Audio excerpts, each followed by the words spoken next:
Hey guys, how's it going? So what am I working on today? Well, I got a 2011 Jeep Grand Cherokee with a 3.6, and the customer's complaint it was a misfire.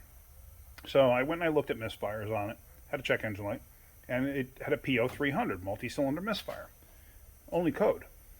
Okay, so then I started looking at actual misfires on a graph, and I could see cylinder 1 and 2 and 3, cylinder 1 being the most prominent. So I'm like, okay, well, I started thinking. I was like, I know that these things had some problems with cylinder heads with the 3.6, but that was the cylinder, or that was for bank 2, so for cylinders 2, 4, and 6. So I'm like, this is bank 1, cylinders 1, 2, and 3. 1, 3, and 5, sorry. So I was like, all right. I don't know when this thing was ever tuned up. I had no history on it. The customer bought it used a couple of years ago. They didn't really know much of the history on it before they got it. So I was like, all right. So I started watching it, and I could see the O2 readings were really kind of off whack on the right side. Well, it could be because it's misfiring. I don't know. Hold on. Sorry about that. Get distracted there for a minute. So anyway, a misfire can cause skewed O2 readings. Skewed O2 readings can cause a misfire. So where do you start? A situation like this, vehicle's got 120,000 miles on it. I usually tell people, let's put a set of plugs in it, and let's put a set of O2s in it. It's at the mileage anyway. Should just change them. Let me show you something real quick. I'm going to show you the spark plugs that came out of this thing. So here are the plugs from bank 1. Look how carboned up they are. See that? That's the entire bank 1. There's the entire bank 2. They're nice and clean. I'm telling you right now, this type of a misfire, this is caused by the O2s themselves. This isn't caused by like a fuel pressure regulator or anything like that. This doesn't have a fuel pressure regulator up on the rail. This one has one in the tank. This is the O2 causing this issue. So we're putting a set of plugs in it.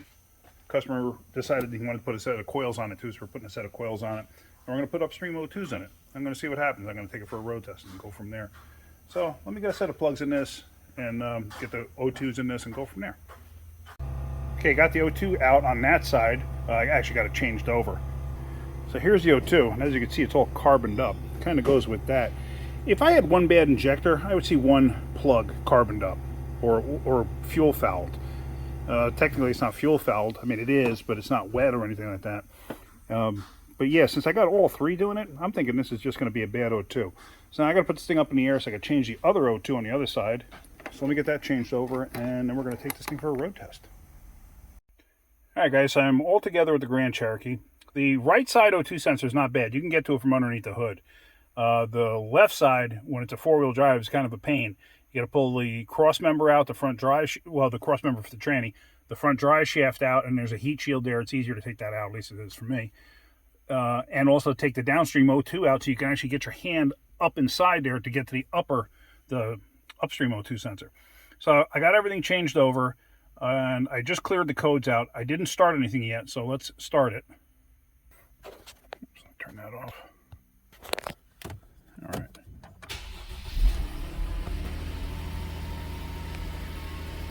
Okay, it felt a little wobbly there at first, but then again, the cylinders could be slightly washed from running so rich. Let's see if any codes came back real quick. No codes. Okay. Back out of that. Now where do we find misfires? I can never remember. Chrysler puts them in a weird spot. Oh, there it is.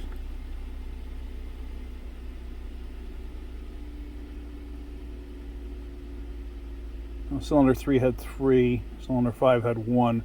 It's possible because it was washed, but see, it's not counting up. It would be counting up if it was actually something going on. So let's actually take this for a ride. And you're not gonna go with me for the whole road test, but we'll take it for a ride and I'll see what it does. And then we'll finish this up. All right, so we just got back from the road test and everything seems fine. It runs fine, it feels fine. Beforehand, like I said, this thing, you'd feel it shudder and chuggle and everything else. And now it's not doing it. So I'm thinking everything's going to be okay. Then it did it kind of more towards the morning. So I think I'm going to retry this in the morning and then see. But I'll just show you the data here. As you see, I have no misfires at all on there. So I'm going to see what this thing does in the morning.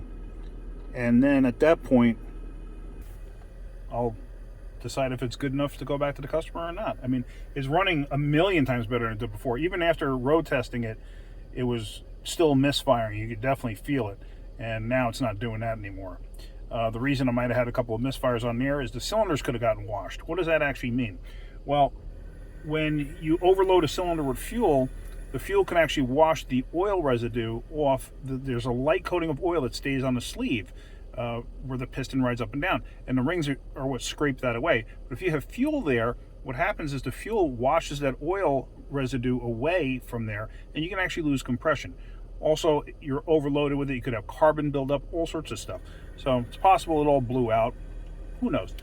So I'm going to try this again in the morning and see what happens. So let's continue this in the morning. All right, it's the next morning. I'm walking out to the Jeep right now to start it for the first time. There we go. You can still see the windows are fogged over.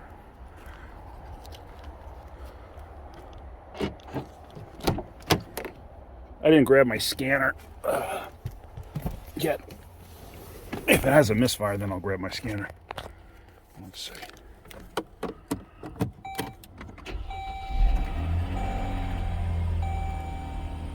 Nah, it's smooth. This thing would chuggle like crazy when you first started it.